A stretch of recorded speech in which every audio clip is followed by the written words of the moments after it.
PBA Philippine Cup Finals MVP Jericho Cruz. After ng panandaliang celebrations, biglang shift agad ng kanyang presensya at katawan para sa basketball national team ng Guam.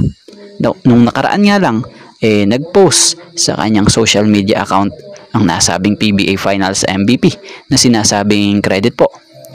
Here comes Guam, time to represent. So itong ang Guam, ang tinuturing ni Jericho Cruz na siyang second home na niya dahil dito nga rin sila nanirahan noon. So sa mga hindi nakakaalam si Jericho Cruz ang isa sa key player ng basketball men's national team ng Guam na siyang naging malaking parte at ambag para makasecure or masecure nila yung spot nung nakaraan sa 2025 FIBA Asia Cup qualifiers. So this week nga, maglalaro na din ang team ng Guam with Jericho Cruz na siyang atin ding kababayan na siyang nakabracket nga po sa Group B na kung saan makakalaban ang Japan, Syria at Iran. At speaking of Jericho Cruz, eto na nga, nagkita na si Jericho Cruz at Team Gilas sa Jeddah at sa isang video footage nga ni Ginebra Boys Ball Ballers kapansin-pansing kasama si Jericho Cruz ng Gilas National Team kumain sa labas.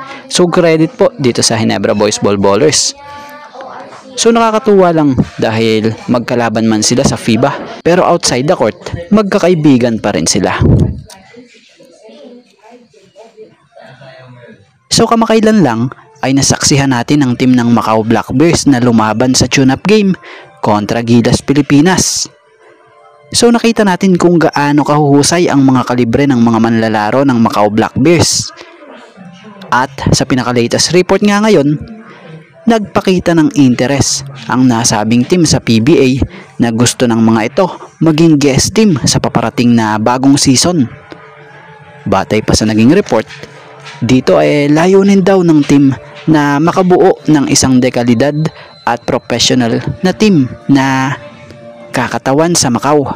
Bukod doon, nais rin nilang palawakin ang presensya at ugnayan ng PBA sa Greater China at Asian Pacific di umano.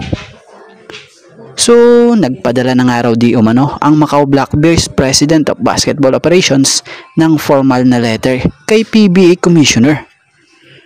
So, yun.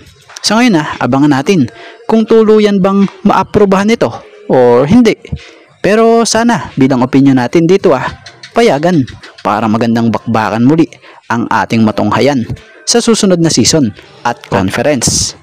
Pero kung kayo ang tatanungin, anong opinion nyo rito? At dito tayo sa tatlong player na inaasahang kasama sa mabibigyan ni Coach Tim ng more minutes of playing time.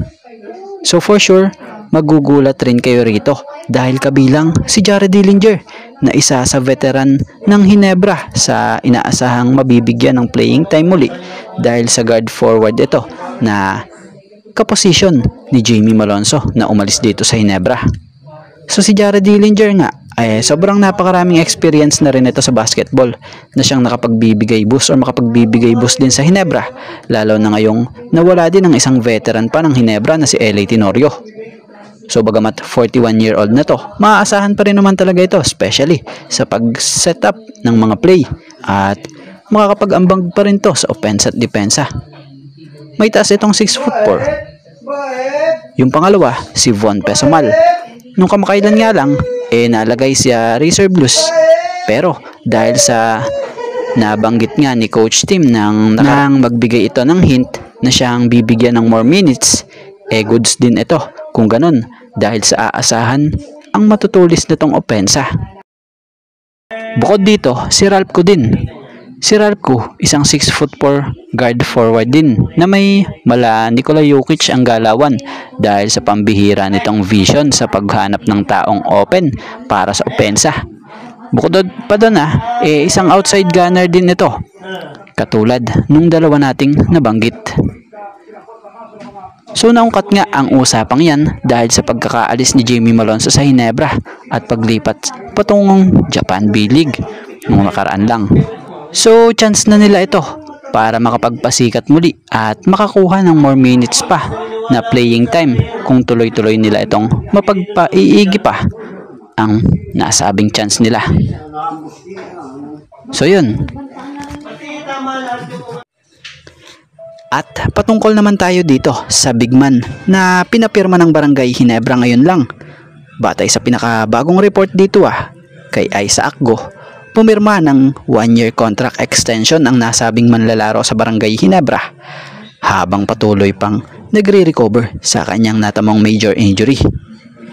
Matatandaan namang naging parte itong si Isaac Go ng trade nung nakaraan kasama nila Stephen Holt at 49 season draft bilang pang third pick. So sa loob ng 7 games na nalaro lang ni Go sa Ginebra bago ito nagka-injury noong Governors Cup, ay nag-average ito ng 3.1 points per game and 2.3 rebounds per game. So may good news nga, bukod sa contract extension nito sa Ginebra, ay inaasahan sa opening sa October sa season 50 ay full recovery na ito.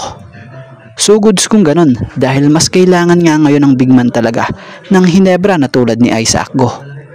Alam naman natin ang kalidad ng laro nito. Maaasahan ang laki at tiyempo nito sa depensa. Especially nga yung outside shooting nito. So abangan natin ang pagbabalik o nalalapit na ring pagbabalik ni Isaac Go soon dito sa Barangay Ginebra.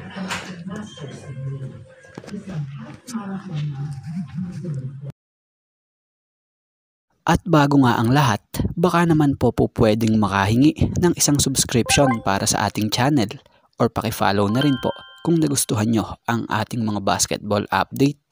At kung ito na may makakabigat para sa inyo, kahit isang like and share na lamang po. Maraming salamat po.